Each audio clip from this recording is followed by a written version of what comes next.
बच्चों नमस्कार। State bank of India की तैयारी यदि आप भी करते हैं तो आपके लिए बहुत बड़ी अपडेट आ चुकी है। यानी कि एसबीआई में जितने भी कैंडिडेट्स छात्र छात्राएं हैं, सरकारी नौकरी करने का सपना देख रहे हैं, उनके लिए बहुत बड़ी खुशखबरी आ चुकी है एसबीआई की ओर से, यानी स्टेट बैंक ऑफ इंडिया की ओर से। तो इस वीडियो में मैं आपको बताने वाला हूँ कि स्टेट बैंक ऑफ इंडिया में यदि आप नौकरी पाना चाहते हैं तो आपकी क्या एज होनी चाहिए, क्या क्वालिफ़िकेशन होनी चाहिए और कितनी फ़ीस लगती है फॉर्म को भरने के लिए, और ये जो जॉब निकल के आई है वो ये कितने साल के लिए जॉब है। अप्रेंटिस के लिए ये जॉब निकाली गई है। तो जो भी छात्र छात्राएं इसे परमानेंट नौकरी मानते हैं तो वो इसे भूल जाएं, क्योंकि ये परमानेंट वैकेंसी नहीं है। ये 1 साल की आपसे ट्रेनिंग कराएगी, उसके बाद से आपको ये बाहर कर देगी, यानी कि आपको एक सर्टिफिकेट दे के बाहर कर देगी। तो मैं आपको बताना चाहता हूँ, जितने भी कैंडिडेट एसबीआई से अप्रेंटिस करना चाहते हैं तो ये अप्रेंटिस के लिए वैकेंसी निकल के आई है। वैकेंसी मानते हैं वो इसे भूल जाइए। परमानेंट वैकेंसी नहीं, केवल 1 साल के लिए ट्रेनिंग आपको कराएगी, उसके बाद से आपको बाहर कर देगी। तो वो छात्र इसके अंदर अप्लाई ना करे। और ये टोटल कितनी वैकेंसी आई है तो 6160 पदों पे वैकेंसी निकल के आई है स्टेट बैंक ऑफ इंडिया में। ऑल इंडिया के कैंडिडेट से अप्लाई कर सकते हैं। जैसे सभी राज्यों की वैकेंसी अलग अलग दी गई है, मैं आपको आगे दिखाऊंगा। और यहाँ पे जो वैकेंसी कब से स्टार्ट होगी तो 1 सितंबर से लेकर 21 सितंबर तक इसका ऑनलाइन आवेदन चलेगा। और यहाँ पे आप देख सकते हैं इसका जो एग्ज़ाम कराया जाएगा वो यहाँ पे ये भी देख सकते हैं एग्ज़ाम टेंटिवली, यानी कि मंथ अक्टूबर या नवंबर में आपका एग्ज़ाम हो सकता है, यानी इसी मंथ में आपका एग्ज़ाम हो जाएगा। तो यहाँ पे जितने भी कैंडिडेट्स ने बैचलर डिग्री हासिल की, यानी कि बीए पास या बीकॉम पास या बैचलर डिग्री जिन्होंने हासिल किया है उनके लिए ऑनलाइन फॉर्म है। और इसके अंदर सैलरी जो मिलने वाली वो 15,000 रुपये पर मंथ आपको सैलरी यहाँ पे दी जाएगी। और यहाँ पे जो एज की कंडीशन रखी गई है वो 20 साल से लेके 28 साल के बीच में जितने भी कैंडिडेट्स हैं उसे वो अप्लाई कर सकते हैं, जनरल वाले। और ओबीसी की बात अगर हम करते हैं तो वो 31 साल तक अप्लाई कर सकते हैं। एससी एसटी की बात करते हैं तो वो 33 साल तक अप्लाई कर सकते हैं यदि आप आते हैं। अब यहाँ पे देख सकते हैं कैटेगरी वाइज वैकेंसी दी गई है। सबसे पहले गुजरात की वैकेंसी देख सकते हैं कि 291 दी गई है। फिर आंध्र प्रदेश के 390 दी गई है। सबसे ज़्यादा वैकेंसी महाराष्ट्र की दी गई है, 466 के लिए वैकेंसी।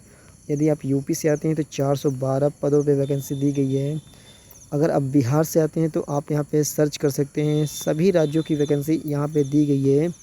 और यहाँ पे रिजर्वेशन भी आपको प्रोवाइड कराया गया है, जो कि आप देख सकते हैं। अगर आप ईडब्ल्यूएस से आते हैं तो आपके लिए कुछ छूट भी मिलती है। अब यहाँ पे एक एक करके आंध्र प्रदेश में देख सकते हैं कितनी वैकेंसी है, कर्नाटका में, मध्य प्रदेश में, छत्तीसगढ़ में, सभी राज्यों की वैकेंसी आप यहाँ से काउंट कर सकते हैं। और नीचे आपको मैं दिखा रहा हूँ कि use of the scribe compulsory, ये दोस्तों आपके काम लायक नहीं है। अब यहाँ पे देख सकते हैं जो आपकी ट्रेनिंग होगी वो यहाँ पे देख सकते लिखा होगा ड्यूरेशन ऑफ द 1 ईयर। और यहाँ पे जो सैलरी दी गई है वो 15,000 रुपये पर मंथ आपको सैलरी दी जाएगी। जो भी कैंडिडेट एसबीआई के अंदर सिलेक्शन पा जाएंगे, यानी कि जो एग्ज़ाम क्लियर करके अपना जॉब हासिल कर लेंगे उनके लिए। अब बहुत सारे कैंडिडेट पूछते हैं कि इसमें मान लीजिए मैं 1 साल की ट्रेनिंग करने से क्या फ़ायदा होगा। तो जब भी भविष्य में एसबीआई की ओर से सरकारी भर्ती आएगी परमानेंट के लिए तो उसमें 10 से या 5% आपको छूट मिलती है, या 10-20 नंबर आपको ज़्यादा फ़ायदा मिल सकता है। क्योंकि यही अप्रेंटिस कराने का मतलब यही है। जैसे आप रेलवे से अप्रेंटिस करते हैं तो वहाँ भी 20 नंबर का आपको छूट मिलता है। और आप जैसे ईसीआईएल से करते हैं तो उसमें आपको छूट मिलती है। किसी भी संस्था से यदि आप अप्रेंटिस करते हैं तो 10-20% आपको छूट मिलता है। तो वही यहाँ पे किया गया एसबीआई की ओर से, जो कि ये इतने बड़े पे पदों पर वैकेंसी आएगी। अब यहाँ पे देख सकते हैं जो सिलेक्शन प्रोसेस रहेगा वो यहाँ पे देख सकते हैं। सबसे पहले आपको ऑनलाइन रिटन टेस्ट होगा, यानी कि ऑनलाइन एग्ज़ाम होगा। उसके बाद जो सेकंड में होगा वो टेस्ट ऑफ लोकल लैंग्वेज, यानी कि आप जिस भी क्षेत्र में जाएंगे काम करने के लिए वहाँ पे आपको हिंदी में बोलना या इंग्लिश में बोलना है। ये आपके लैंग्वेज को टेस्ट किया जाएगा, उसके हिसाब से आपको जॉब उस एरिया में दी जाएगी। अब देखिए यहाँ पे जो एग्ज़ाम यानी कि क्या पूछे जाएंगे, किस किस सब्जेक्ट से आपके क्वेश्चन आ सकते हैं। तो यहाँ पे आप देख सकते हैं। देखिए सबसे पहले जो एग्ज़ाम का मोड रहेगा वो इंग्लिश में रहेगा, यानी कि हिंदी में आपका एग्ज़ाम नहीं होगा। यहाँ पे जो क्वेश्चन पूछे जाएंगे वो टोटल 100 क्वेश्चन पूछे जाएंगे, 100 मार्क्स के रहेंगे। और ये 1 घंटे का पेपर होगा, ये भी आपको ध्यान देना है। 25 क्वेश्चन आपका जनरल अवेयरनेस से पूछा जाएगा, और 25 क्वेश्चन इंग्लिश से, 25 क्वेश्चन मैथ से, और 25 क्वेश्चन आपको क्या कंप्यूटर एंड रीजनिंग से रिलेटेड आपका क्वेश्चन रहेगा। जो भी कैंडिडेट्स 1 घंटे का पेपर रहेगा इसमें आपको हल करना रहेगा, उसके बाद ही से आप देख सकते हैं। यहाँ पे आप देख सकते हैं कि जो एग्ज़ाम के लिए आप एरिया सेलेक्ट करेंगे, जैसे अंडमान एंड निकोबार हो गया, यहाँ पे इंग्लिश और हिंदी दोनों में पेपर होगा। इसी तरीके से महाराष्ट्र में इंग्लिश, हिंदी, मराठी तीनों सब्जेक्ट में आपका एग्ज़ाम होगा। तो एग्ज़ाम मोड में आपको इंग्लिश दिया, इससे आप घबराएं मत, यहाँ भी आपको दिया गया है।